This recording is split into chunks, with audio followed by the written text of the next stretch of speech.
ഒറ്റ WhatsApp video കോളിൽ bank account കാലി. എങ്ങനെ ഒരാളെ പറ്റിച്ച് ജീവിക്കാം എന്ന് ഉദ്ദേശിച്ചിട്ടാണ് ഓരോ ആൾക്കാർ നേരം വെളുക്കുമ്പോൾ ഉണരുന്നത് തന്നെ. ഇപ്പോൾ പുതിയൊരു തട്ടിപ്പ് ഇറങ്ങിയിട്ടുണ്ട്. വാട്സാപ്പ് വീഡിയോ കോൾ വരും. നമ്മൾ നോർമൽ കോൾ അറ്റൻഡ് ചെയ്യുമ്പോൾ തന്നെ നമ്മുടെ അക്കൗണ്ടിലുള്ള ഒരുവിധപ്പെട്ട പൈസ മൊത്തം ഇല്ലാതാവും.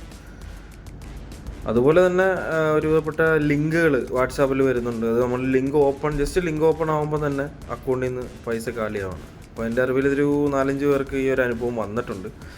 ഇപ്പോൾ പൊതുവേ നമ്മൾ സാധാരണ വീട്ടിലുള്ള വീട്ടമ്മമാർ ചെയ്യുന്നതെന്ന് പറഞ്ഞാൽ ഈ ആധാർ കാർഡിനും അതേപോലെ ഗ്യാസ് ബുക്കിംഗ് കാര്യങ്ങൾക്കൊക്കെ ആയിട്ട് നമ്മുടെ വീട്ടിൽ ഏതെങ്കിലും സിമ്മിൻ്റെ നമ്പറായിരിക്കും കൊടുത്തിരിക്കുന്നത്.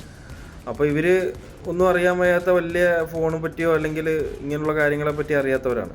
അപ്പോൾ ജസ്റ്റ് പെട്ടെന്നൊരു വരുമ്പോഴേ തന്നെ ഇവർ ആ ലിങ്ക് ഓപ്പൺ ആക്കും. അപ്പോൾ അതിനെ സംബന്ധിച്ചിടത്തോളം നമ്മുടെ അക്കൗണ്ടിലുള്ള പൈസകളൊക്കെ പോവും.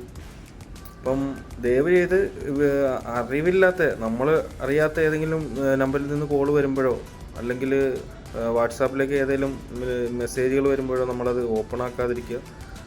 പിന്നെ കഴിവിൻ്റെ പരമാവധി കോൾ എടുക്കാതിരിക്കുക, അതാണ് നല്ലത്.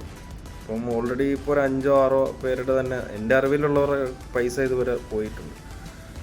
ഒരു ബാങ്കിൽ നിന്നും വിളിച്ചിട്ട് നിങ്ങളുടെ OTP എന്ന് പറഞ്ഞതാ അല്ലെങ്കിൽ നിങ്ങളുടെ മറ്റേ ATM കാർഡിൻ്റെ നമ്പർ എന്ന് പറഞ്ഞതാ എന്നൊന്നും പറയത്തില്ല. അങ്ങനെ ആരെങ്കിലും വിളിച്ചാൽ തന്നെ നിങ്ങൾ ഡയറക്റ്റ് ബാങ്കിൽ ചെല്ലുക, അവരോട് കാര്യങ്ങൾ പറയുക. ഇവിടുന്ന് വിളിച്ചിരുന്നു, OTP ചോദിച്ചു, ബാങ്കിൻ്റെ നമ്പർ ചോദിച്ചു എന്നൊക്കെ പറഞ്ഞ് നിങ്ങൾ ഡയറക്റ്റ് മാക്സിമം ചെന്ന് അവരുമായിട്ട് കോൺടാക്ട് ചെയ്യാൻ ശ്രമിക്കുക.